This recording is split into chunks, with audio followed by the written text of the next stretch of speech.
Hello, welcome to another episode of Marriage on a Tightrope. I'm Katie. I'm Allan. And we're changing things up this year. I'm going to be And we're still married. And we're still married. And we're going to start it off with me, I guess. I guess so, at least this week. And you've got a little bit of a sick, scratchy voice. I've always said it's a perfect combination of cute and sexy. Am I allowed to say sexy on the podcast? I think you can. We say a lot of other things, so I'm sure that passes, that flies. So let's just jump right into it. I'm sorry, it's been a month since we recorded. This was the plan all along. We said, we gave fair warning. We did. People forgot about us anyway. We were going to take December off. Well, I doubt that. But yeah, we wanted to take December off because there's a lot going on. And as you know, life's crazy. But we're back to it, so we're glad to be back and recording. We have some announcements before we get right into it. We wanted to announce our meetup in Arizona. So that is this coming Saturday, January 11th at 5 p.m. And I know it says the Mesa meetup, but it's actually in Chandler is the address. And that was just for alliteration's sake, I think. Chandler is right next to Mesa, and so I don't want anyone to get mad that we said Mesa and then you look at the address and you're like, it's in Chandler. Right. Anyway, and we have some wonderful hosts who have requested that if the party gets big enough, they may move it outside since the weather's looking good. So if you are coming, maybe put a jacket in your car and a camping chair so that if it gets large that we can move the party outside. So they just want you to be prepared. There's also a sign up for the potluck on the Facebook group. So feel free to go and sign up to bring something delicious to share with everyone else. Yummy. Invite people that aren't in the group as well. Not everybody listens to this podcast, but they may find themselves in a mixed faith marriage. So if you'd like to meet other people and help others around you meet other people in the same space, invite people to come. And we've had plenty of people who have come who have never listened to us before. Right. We don't care. And we don't care. Just in fact, we'll get to kind of the reason we've talked about it a little bit, but we'll get to the reason behind these meetups. It's not like we're not the center of these meetups. That's not the point whatsoever. Before we get too far on philosophical stuff like that, make sure if you need to know where to go, because Chandler's has more than a few houses in it, the address is in the event on the Facebook group, and you can also reach out to us if you're not in the Facebook group to get the address. So that's great. We have 2 meetups in February as well. One in Austin on the 12th, and the next day in Dallas on the 13th. We're super excited to get out to Texas, as the locals say. Okay, Allan and I travel quite a bit. I have never been to Texas, not really been to Texas. I've been to the airport lots of times, but I've never spent any amount of time in Texas. So I'm super excited about this. Hopefully you're not let down. All right. It'll be warmer than Utah, I think. So. I think so too. That's probably true. Now, to get back to the meetups and the purpose of them, really, we're just trying to help facilitate people meeting each other. You can do that on your own, and you can use the Facebook group as a tool to accomplish that. So if you want to create your own events within the Facebook group, that is completely fine. If you're not able to, whether it's because you're not in the group or I think you can create it without being an admin or a moderator, but if you try to create one and you can't, just let us know. We are happy to hold mixed faith marriage meetups within our Facebook group. There's also the map. If you go to the announcements page, you can click on see all announcements because it's not the top pinned announcement right now, but you can go and see that there are about 200 couples that have added their pin to a Google map, and you can add your pin there as well. But most of the pins have some way of reaching that couple, whether it's an email address or just ping me on Facebook. Some of them say that's a way to meet people in your immediate area. We've got people that we've never met that live within just a couple of miles of us. Mm-hmm. And I checked the map the other day. I was like, oh my gosh, Jenna Spengler, for example, she lives a mile away, and we've never met with her here close. We've met her at a few events, but anyway, so do that. Yeah, and before we forget, also, thank you to those of you who participated in the book giveaway. That's right. I just actually thought of that. it was great. We had so much feedback, which is amazing, because we will use that feedback for future episodes and for pretty much research on our part. But we had a number of people that try to get the book giveaway. How many books did we give away, Alan? It ended up being close to 15. The plan was 10, but Rachel and Brett Cooper were awesome enough to donate a few themselves. We also had a few people donate. One of the people that was picked as a winner said, "Hey, I'd like to pay it forward. Pick another winner, and I'll pay for it." So more than that, more than probably 15. 6. I had to have to check 16 to 18. Here's where we did not plan well: is we started this giveaway like the day that we left for Hawaii. So we were giving away books and trying to buy them while we were sitting next to a pool sipping on pina coladas. Some of them virgin, some of them not. And it was super fun. Like I didn't feel like we were cheating on our take a break from everything. It was super fun. I gotta address the pina coladas. Here's the thing. Okay, this resort was amazing, and I went to like the bar where you order, food and drinks, and I just said to the guy, "Can I get 2 pina coladas?" And I really, no thought in my head. So I bring him back to Alan, and I start drinking it, and he starts drinking it, and I'm like, "This is super bitter. This tastes weird." And Alan drinks it, and he's like, "This doesn't taste any different to me." And I'm like, "No, there's something different about this." And he goes, "Did you tell him you wanted a virgin?" And it dawned on me that, I have to tell them. Wanted it virgin, not a virgin. Right.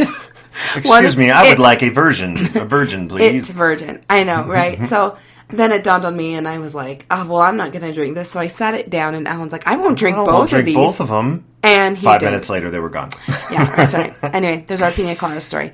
So moving back to... Yeah, it was fun to do the giveaway right there on the beach. So out of all the books we gave away, Bridges... The Next Mormons by Jenna Reese. Those were the 2 most popular books, but we had a few people ask for Braving the Wilderness by Brene Brown, Fierce Conversations. I know you were excited that someone picked that. I was excited. One that wasn't on the list, but is absolutely relevant to this space is Talking with Strangers, which is by Malcolm Gladwell. Here's my plug for Malcolm. I was an MC at an event that he keynote spoke at, and I showed him where the bathroom was before he went on stage. It's awkward. Oh, that's great. They didn't trust me to introduce him. Our CEO did that, but that's okay.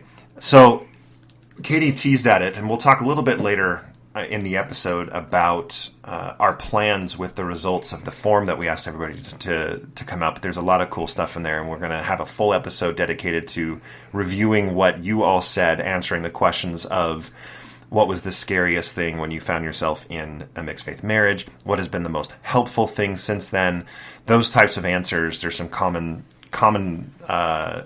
tales that were told, and so we'll have a full episode dedicated to that. But before we get ahead of ourselves, we do want to jump into the meat of today's episode, which really, since it's been almost a month, we just wanted to update you on our December. Yeah. The good, the bad, there wasn't much ugly, but I think they can be classified into there. And maybe it was like the bad, the good, and the amazing. And yes. Honestly, it was a really, really good month. When we say that we're going to talk about bad, there wasn't a whole lot. Okay, I will say that we did record an episode in like early December. It was the first Sunday where we went to church and we sang Christmas hymns. I think we mentioned that in the last episode. We mentioned that we mentioned it in our Facebook group. We did not mention it in the episode. Okay. And so let me tell you all what happened. We came home after Alan had a difficult time at church. It was the first Sunday where we were singing Christmas hymns, which December is my favorite time to go because of the Christmas hymns. But for you, Alan? Well, I found myself in the first Sunday of December being kind of blindsided by how difficult it was to hear Christmas hymns, where I love singing, and I love singing Christmas hymns, and I always sing the bass line, and like the Judea's Plain song, the bass line super bumpy and fun. Dum dum dum dum dum dum dum dum dum dum.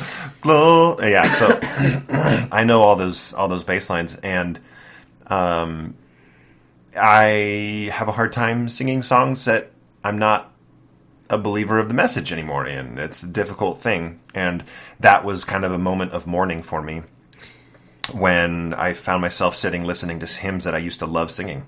And in fact, that we sang together in Christmas concerts in Spain, in Spanish. Yeah, we'll get to that. So we came home and Alan and I decided, hey, let's record an episode about this because I bet there's other people who feel the same way. Well, ladies and gentlemen, what happened was we got into it and then we got into a huge fight about it. And while we were recording. And then finally I said, stop recording. I'm not doing this. And she walked away. And I walked away. It was a low point for sure. I think I saved the audio. Oh, we're not releasing that. I mean, just to give you an idea, there are things that we record that we don't end up releasing because it's hard. It's hard to talk about it.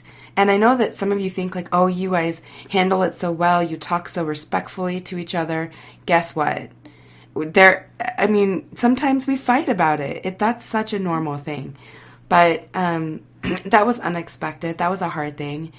Did it get easier or? No, it did. It did get easier. In fact, you remember a few Sundays later, it may have been the next Sunday, you looked over at me and I was singing a Christmas hymn. I know, and I kind of did this, oh my gosh, what are you doing? I don't know. It's so much can be based on what headspace you're in that moment. Oh yeah, and the morning didn't start off great. I don't remember. This is the blessing of a terrible memory because I don't remember what. Oh, I do remember now. So yeah, your headspace definitely matters when you go to church, and because after that it was a pretty good experience, right? Yeah, it was fine. We went to Hawaii. And December 10th. And, okay, I have to tell this really funny story, and I hope they don't mind, but I had hired a photographer to take our pictures the very first day we were in Hawaii. We were on the island of Kauai, which we had never been to. It was absolutely incredibly beautiful.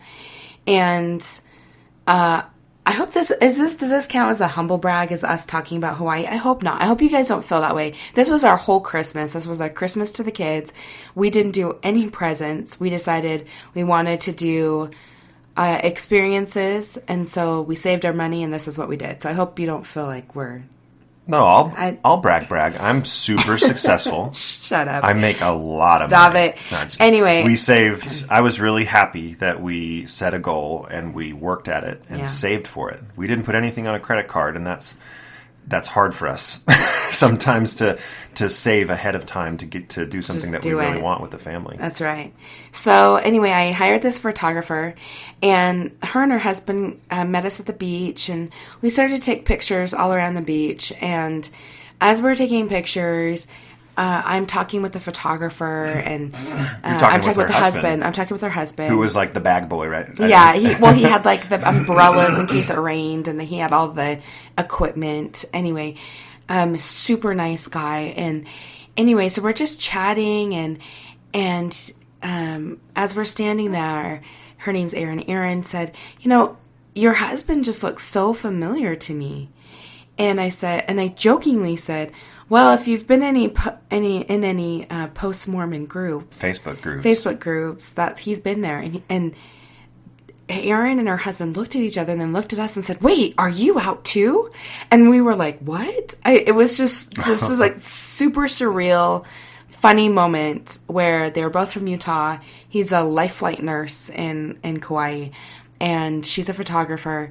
And anyway, they began to tell us their whole story, and we didn't get to all of it, and we ended up going to dinner with them a couple nights later. Super nice. Yeah, super great people, but Alan just looked at me and he's like, we can never get away from this. This will follow us to the end, literally to the islands of the sea. So it was so great to meet them and to chat with them about everything and just have some dinner. We went to the same place. We can get into a lot of nitpicky details. Hey, if you want... if you're going to Kauai, we've got some recommendations. Yeah, we have all the recommendations. Let's leave it at that. That's right. But how was Hawaii? How was Hawaii for the family? Obviously relaxing and all that. What do you think? Was the resort great? Was it a good atmosphere? What are you getting at? No, I just want you to talk about our experience in Hawaii. It was For me, it was life-changing. And I've told this to, like, anyone that asks me, I'm sincere when I say it was life-changing to me. And for a few reasons, okay? So the first reason is I thought that maybe I would miss, like, having to go to the Christmas concerts or wrapping the presents or anything that comes with actual Christmas. I thought I would miss it.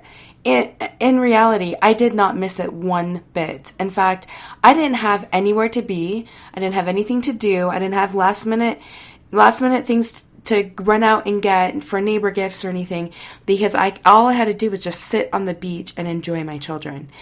And I mean, I felt a lot of joy, and it was like true joy watching your kid just splash and play and have an amazing time. Like, to me, it was so joyful, which tells me a couple of things. I think that especially me, I like plan to have these amazing moments, and I miss them because I'm too preoccupied planning them.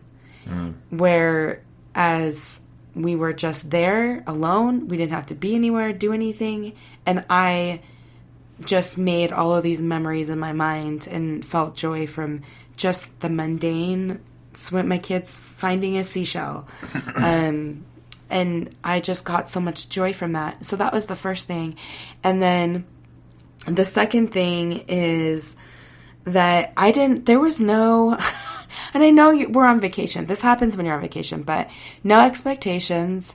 I didn't have like anyone looking over my shoulder wondering why I'm wearing a two-piece I didn't wear a two-piece, but you know, like maybe I'm just wearing like a tank top and shorts down to the pool, or I just didn't feel like anyone was judging me. Half of our resort was from Utah, but I just didn't feel any pressure. Right. Like any pressure to be somewhere, any pressure to look a certain way.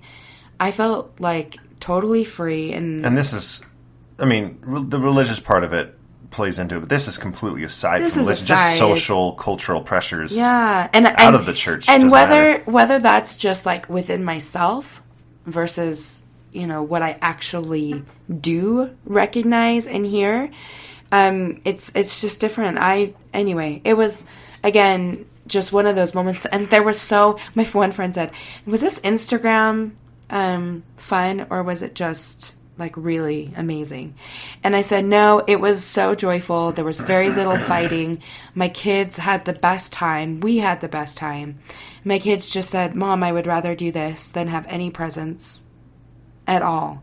And I agreed with them. So I think this is going to become our yearly thing, is experiences over stuff. Right. Although, Alan, you want the stuff, don't you? I told Katie a couple days ago, at least for the two of us, I want to gift each other things this year. No. And it's not the things. I like to express.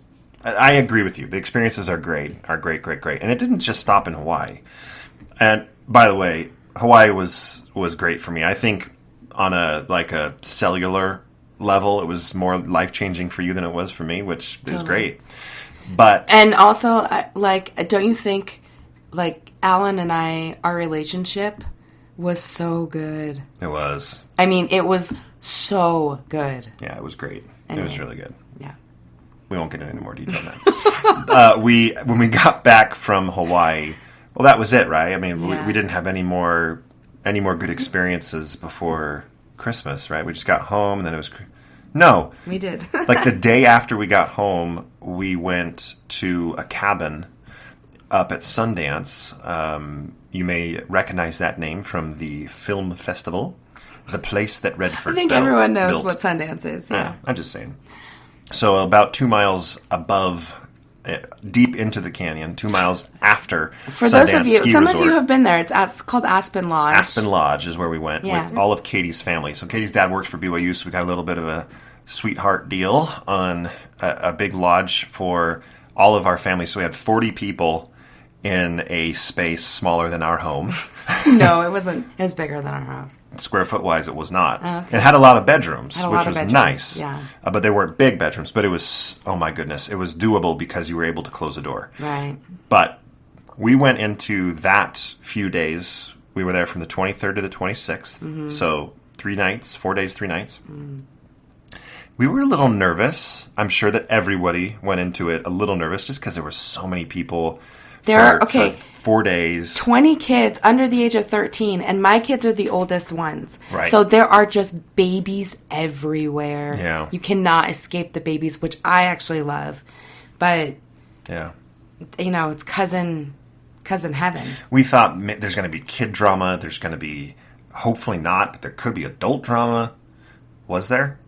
No. None. You there guys. was none. It was such a fun time. I thought we had the perfect mixture of just no schedule, relax, go sledding, go play ping pong, go play pool, whatever you want to do. Sit around and talk, eat food, play games. And then we had a couple of little structured moments that were Christmas centered, and those were great too. So it was just such a fun few days. Tell them about the Christmas Around the World idea that your mom put together. My mom put together this Christmas Around the World, so I actually loved this. Everyone in the family has either lived out of the country or served a mission out of the country. And so what she did is she asked everybody to present something that they did in that country during the time you were there, or what their Christmas tradition is. So naturally, Alan and I got Spain, because in Spain, we were both there at the same time. In fact, our very first Christmas together was together. Alan's zone and ours on the mission, right? On the mission. Yeah, Alan's zone and my zone went to a children's hospital, and we sang Christmas songs to them. And we have pictures, guys. Maybe I'll post some of the pictures. Yeah, that'd be fun. With the episode, but we have pictures of us together singing outside. That we have pictures of us singing in our choir of missionaries at Christmas time. They would put us on this bus, and they'd bus us all around Barcelona, and we would go and sing for these groups. And it was like a really good memory that we had together. Yeah, it was. I remember that. I remember your future brother-in-law called you on when you called home, he got on the phone with you and told you that he was going to propose to your sister. Yeah, no one else knew, and that was awesome. And they're still together. So he was at the cabin. Right. So we did Spain, and then we were just in Hawaii, so we had some Hawaii gifts. So we did Christmas and Melikalikimaka, right? And so we just every couple had a time to speak about their there was Brazil, France, Belgium, England, Tonga, Mexico, yeah, Sweden. It was super fun. It was really cool, and really it was fun. A fun way to experience Christmas around the world. It was just such a fun idea, and there was some special spiritual stories mixed with that. But I think for the most part, it was just a fun thing that people got to share with each other. And we did the nativity the night before Christmas. We had my sister brought up costumes, and all the kids dressed in costumes. And the teenagers, my son was like, I am too old for this. I do not want to do this. And I just said please do this for me. So he did. How did you feel that went when we read the nativity story and they acted it out? It was fine. It was fine. It's fine, yeah. Yeah, it wasn't as hard as like the primary program was pretty hard for me. Yeah. The reasons for that as a kid knocks on the door. I'm not going to edit out that interruption. Just going to own it. So I think the primary program, things that are specific to this church, I think sting more than just Christian things in general. So the nativity, there's the whole historicity thing for me, and did it happen this way, and we're just going to present it to the kids, and the kids are going to present it back to us as though this is how it happened. So a little bit of that was going through my mind, but for the most part, it wasn't a big deal. Yeah. It wasn't a big deal. We were more giggling the whole time than anything else. It was more silly than anything. It was cute. It was very cute. I can understand why that would be harder for people. And it wasn't 100%. I wasn't 100% on board or happy about it, but it didn't cause any problems for me, if that makes any sense. Yeah. We also did something kind of brave. We gave some books to my family. For Christmas, we gave each couple a couple of books that we love, and one is by Linda Barney. Well, Yeah, I was going to say fine. Bridges, but Oh, yeah. Linda does one about healing, habits, and health, and I actually really liked it, and so I gave that, and she was nice enough to sign some copies for my family, so I gave that to them, and then also we gave David Osler's book, Bridges, Ministering to Those Who Question. So I was super nervous about giving this one because I had to kind of poke her a few times, like, now's the time. I mean, for any of you that gave books to your family members, I mean, kind of your heart starts beating, and my family's been awesome, and so Allan right off the bat said to them, look, this is not a reflection of you being bad to me. That's not why we're giving you this book. This is not us giving you a manual of how to do better in your treatment of people who question. That's not what this is. Right. This is just a book that, and you did most of the talking, to be frank. I did. But this is just a book that meant a lot to us when we read it. We really appreciated it. And yeah. I felt I had to qualify it. You know, I said, of course. Like, it's Sultan Desert book. We've interviewed him. He's a really accomplished. Yeah, I just felt like I had to sell it. But Sure. What I was most grateful for is my sister-in-law who spoke up and said, I'm so glad you gave this to me. I was going to buy it. I think it's so great. And I'm really excited to read it. And I think that helped like my nerves, calm my nerves. And everyone received it well. And I was really happy that went well. That interaction, that exchange went well. Right. Yeah. So that was pretty much our Christmas, and then we wanted to talk a little bit about New Year's. So we decided... Oh my gosh, this is so fun. You guys, this is great. So we decided, hey, let's do something different for New Year's. New Year's, we're always like hanging out, playing games, but I thought, let's do something special. Let's take the kids to like a fancy dinner and have like a nice New Year's Eve dinner where we can talk about our goals for the year, for our family. You know, like it was all dressed up with, ties and nice you guys, coats it was on. so like romanticized in my head. It literally Mine was. too. I bought into it too. I did talk you into it, but Alan's usually good about just going along with my harebrained ideas. So we made reservations for the Roof restaurant. You got it right at the top of the Joseph Smith building. Yeah, overlooks the temple. Overlooks the temple and everything else. It's an all-you-can-eat buffet. It's really good buffet. Like it's a really great buffet. Anyway, so we all get dressed up. We get there and we are going through the line, and then we, sit down. And my one daughter, my youngest, my 6 and 7-year-olds, what did they want? Mac and cheese and blocks of cheese. Like that's what they had. They ate about 3 ounces worth of food. Oh, you guys. I know. It makes me kind of sick to even think about it. But then my 13-year-old too is usually like pounding down the food. He had just got his braces tightened. And obviously I didn't think about this. Just got his braces tightened, and there was a wire like poking his cheeks, so it hurt him to chew. Oh. And so he's trying to chew this roast beef or this prime rib, and he just can't do it. And he's complaining every bite, and Katie and I are looking at each other like, oh my gosh. Why did we bring the kids? I know he's complaining every bite, and then I guess I just wanted like this magical Hawaii trip to like last and last and last, and it was not happening at the Roof. But my other son, he pounded down 3 plates easily, and then Alan and I. But we're sitting there, and I'm like trying to say, what would you like? What should our family motto be for the year? And what should we do this year? And it was kind of, everyone was in a bad mood. And it was not what I was dreaming and hoping. I know that's parenthood, guys. But it was not what I thought it would be. Well, we made it through the meal. And towards the end of the meal, we decided that our word for 2020 was going to be adventure.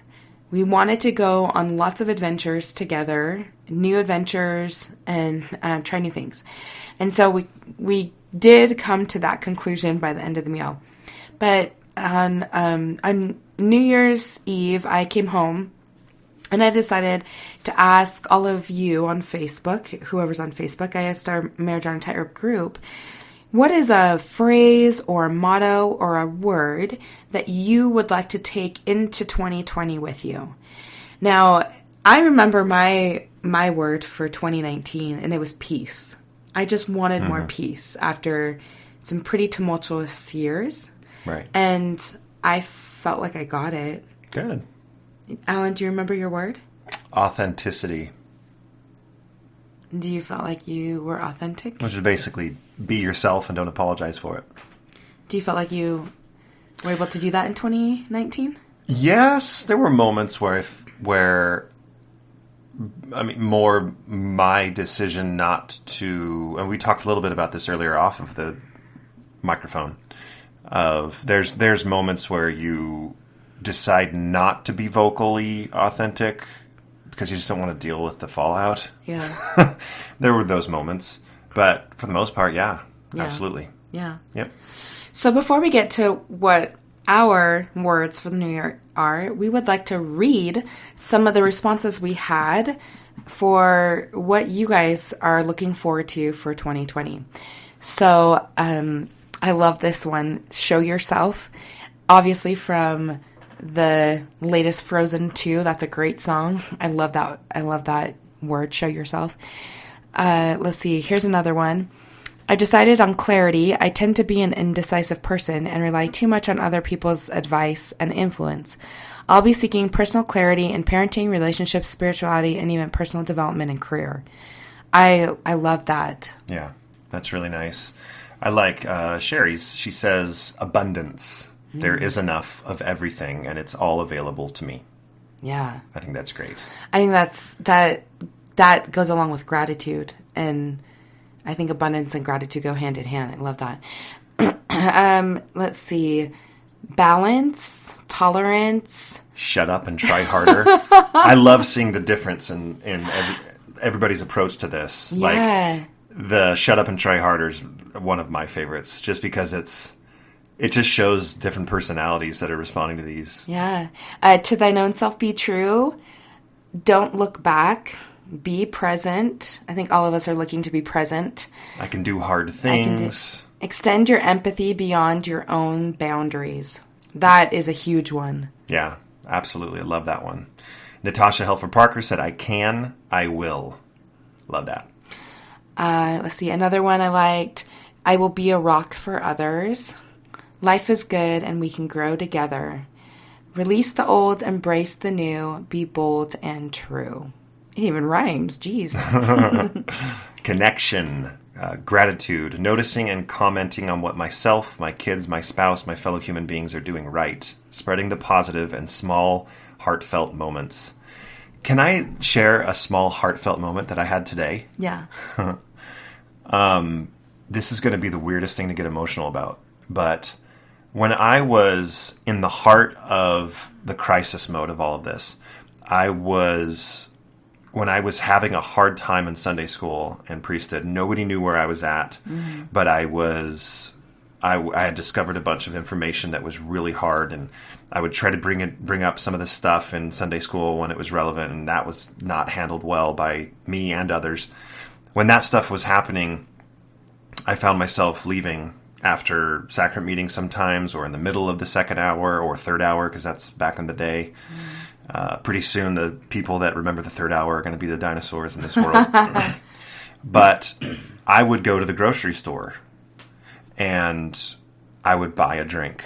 Not an alcoholic drink, but I would just buy a drink. Or Monsters. Shh, I'm embarrassed of my habits.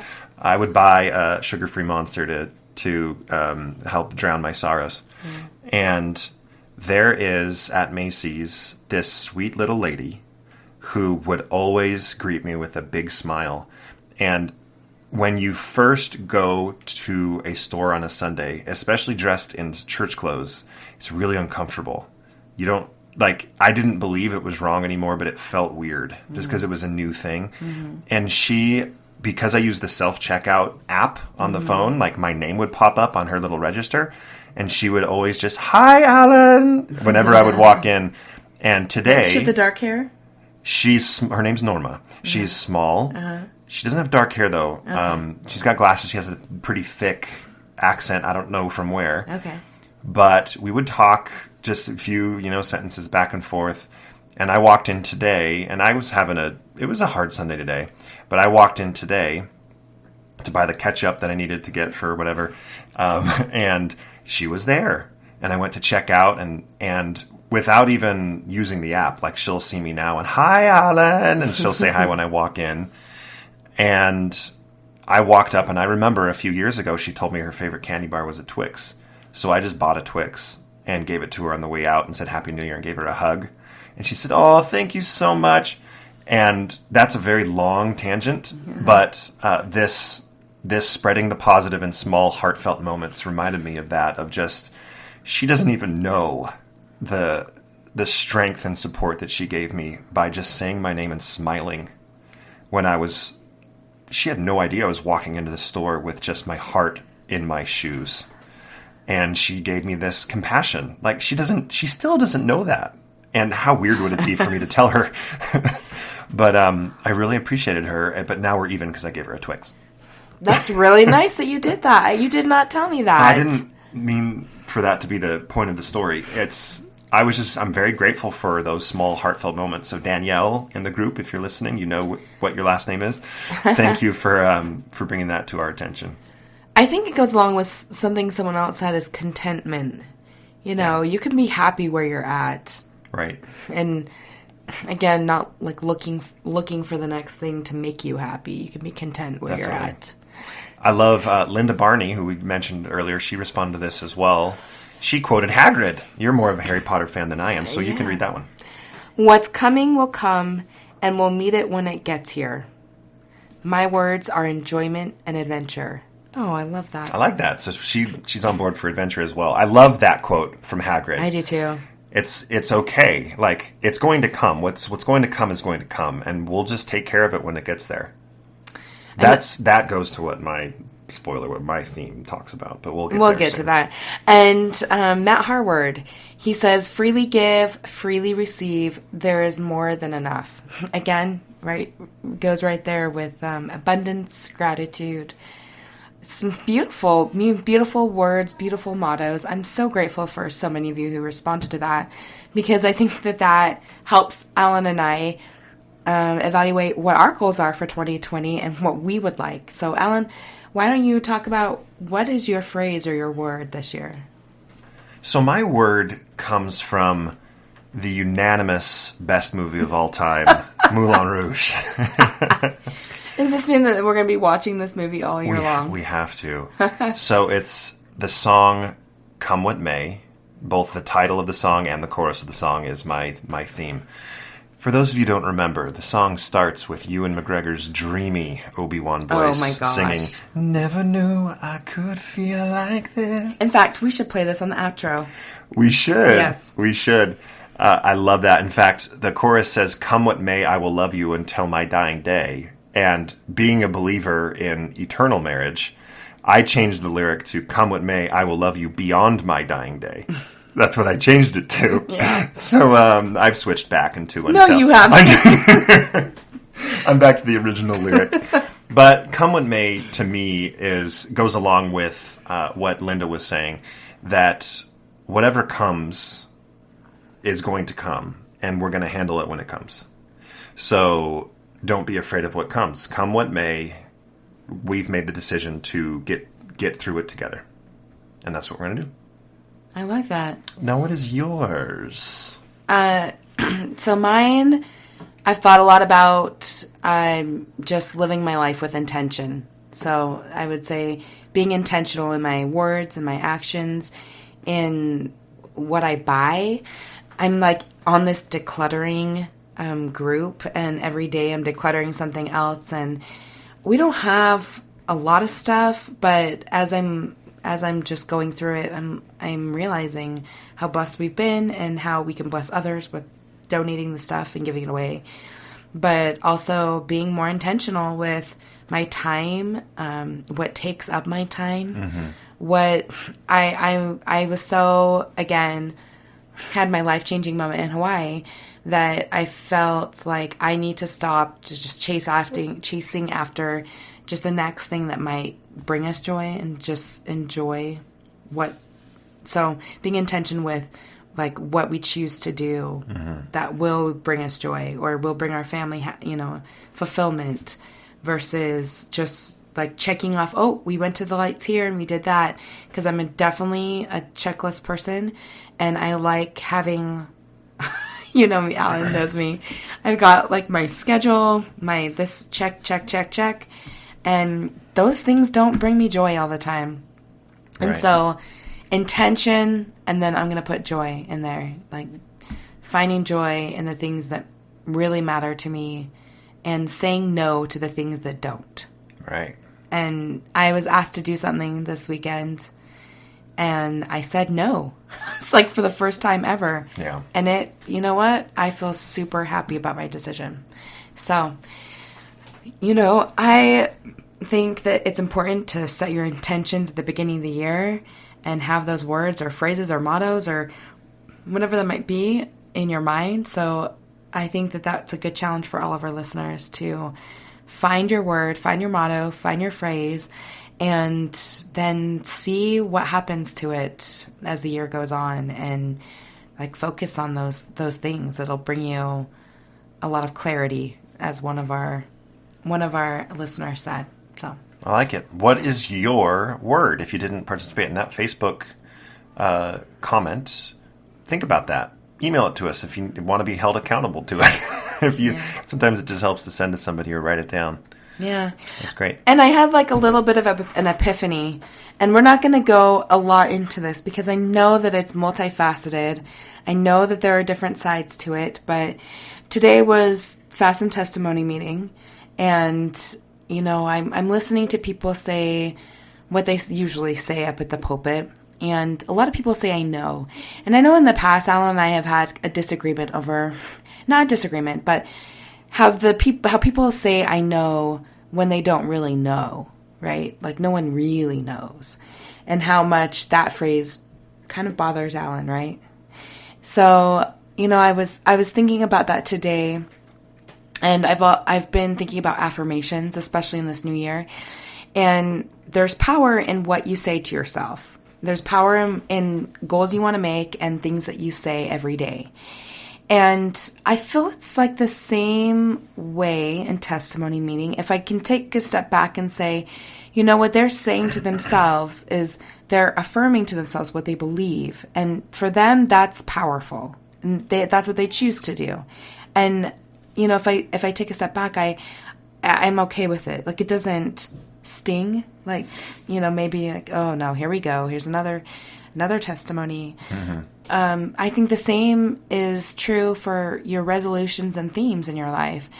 It's an affirmation, something that you want to tell yourself over and over again to help you keep with that goal, to help you through really hard times. And so that's kind of the epiphany I had with affirmations and specifically testimony meeting. Yeah. How do you feel about that? Well, I text you during testimony meeting about it. You asked me at the end of the text, does that make sense? And I said, yeah, that makes sense for sure. So I agree that's what affirmations are. And I think one of the kind of trends of today are positive affirmations of you're driving alone in your car and you say to yourself, I'm going to crush it today. I am smart enough. I am going to be kind. And you literally are saying this to yourself. I'm grateful for this. Yeah. And positive affirmations are very powerful. They are. I mean, it speaks to the psychology of how our brains work. Mm-hmm. You hear something, you say something, and it's further cemented into your brain. So I love that. I love that idea. It needs to be used with caution. It needs to be used for caution. So, I mean, Yeah, we don't need to get into it. I think it's fair Yeah. for my side of belief to be represented as well. So I'll just, without talking about it deep, Okay. I'll say that's part of it is possible to affirm something that isn't true, or it's possible to affirm something that is hurtful. If you say the same thing over and over again, that is not positive, there is such thing as negative affirmation. Now, what one thing is negative to one person may not be negative to another. So Same with truth. That's why I'm not going around to people after testimony meeting and telling them, you need to stop saying this, because that's not my place. I would just prefer not to be there when they say it. But from my perspective, that's the danger of affirmations. If you're affirming the wrong things, that can be harmful as well. In general, harmful probably isn't the word I would use for most of the testimonies that we hear. So I'm with you on this, for the most part. Is that okay? Well, let's just talk about affirmations with resolutions and themes. Make your resolutions and themes, and then, use those affirmations in a positive way to talk to yourself in the morning and help bridge those gaps with what you want to do. So we've got a lot going on this coming year. Yeah, what does Marriage in a Tightrope look like this year? So we have a few interviews lined up, and the next two that we have lined up are different than any interview we've done up to this point. Yeah. We're going to be interviewing in just a few weeks Anthony Magna Bosco, who he practices something called street epistemology, which we're not actually going to be practicing street epistemology in the interview. But street epistemology, in general, the idea is to explore the reasons why people believe what they believe using questions. So instead, that interview is going to be focusing on how questions can be used within mixed faith marriage in a helpful way, not in a destructive way. Yeah. And then our second, interview we're really excited about is with Noah Rashetta. He is the host of the podcast Secular Buddhism. If any of you have listened to that, I think that's a popular... It's very much more popular than podcast anything we've ever done. Right. He's got millions of listeners, and he is... he was a member, and I'm not sure if he's... I don't even know. I don't even think it matters. I'm not saying you think it matters either. I'm saying he's in a mixed faith marriage. Yeah. He is. Yeah, he is. And so he understands. So he understands a lot of this. Exactly. And we would love to talk to him a little bit about how some of the things he practices and preaches with secular Buddhism, how that's helped his mixed faith marriage and how it can help all of us. So we're excited to have Noah on. One important thing that Noah says at the beginning of each of his episodes, if you've listened to one, you've heard it. He says, you don't study Buddhism to become a Buddhist. You study Buddhism to become a better whatever you already are. So I think the word secular may scare people off, but really it should invite you in, because secular Buddhism is saying, take all of the religious side of Buddhism out. These are just helpful ways of living. Yeah, good principles and morals to live by. Absolutely love it. He's awesome. We also have a collaboration that we won't talk about now, but we have a collaboration with Natasha Helfer Parker that will be happening soon. So keep an eye open for that. We will give updates on that. It should be it's a project that I'm super passionate about, and I'm excited to share with all of you.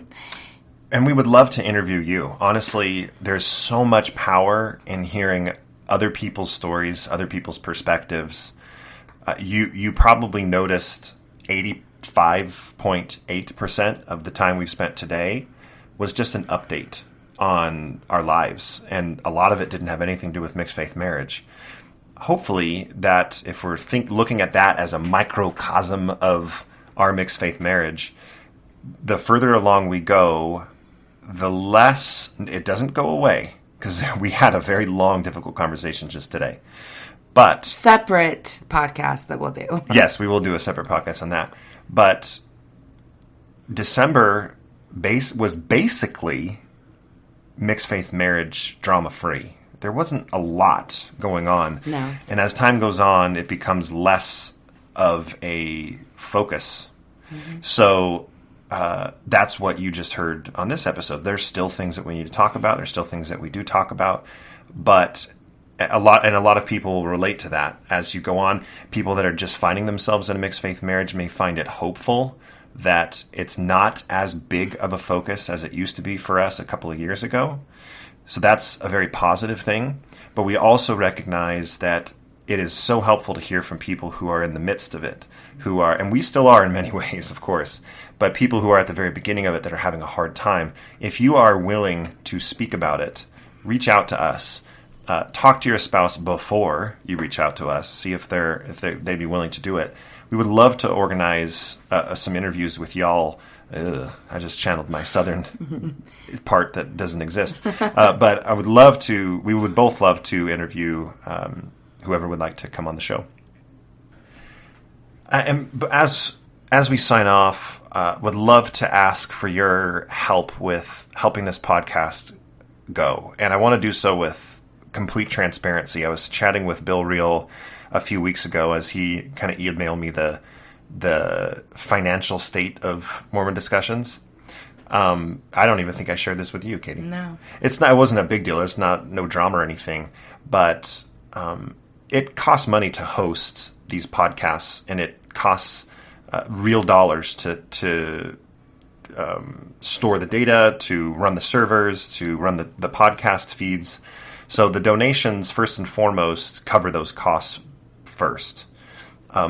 So any donation that comes to Marriage on a Tightrope first goes to that, to help cover those costs. And when those costs are completely covered, we're able to do really cool things with any excess donations that we get. Going to these meetups, having those giveaways, going to dinner with couples that have asked us to go to dinner with, which we're still very willing to do for those that live in the area or as we travel around. We love meeting with people, and it's only possible with your support. So for those that have donated, thank you very much. We have a few people that have set up recurring donations, which is very helpful. I know we are open and transparent about everything. So at the first, we were very uncomfortable asking for donations, and I don't know that we're more comfortable with it now, but we know that it's definitely a part of the podcast world, and it's kind of it helps sustain the podcast. So if you're able to give, we would very much appreciate it, and it helps keep this podcast going. And you can do so through our website, Marriage on a Tightrope at .org. And then the other way is through Venmo. If you just want to throw something there, we're on Marriage on a Tightrope through Venmo also.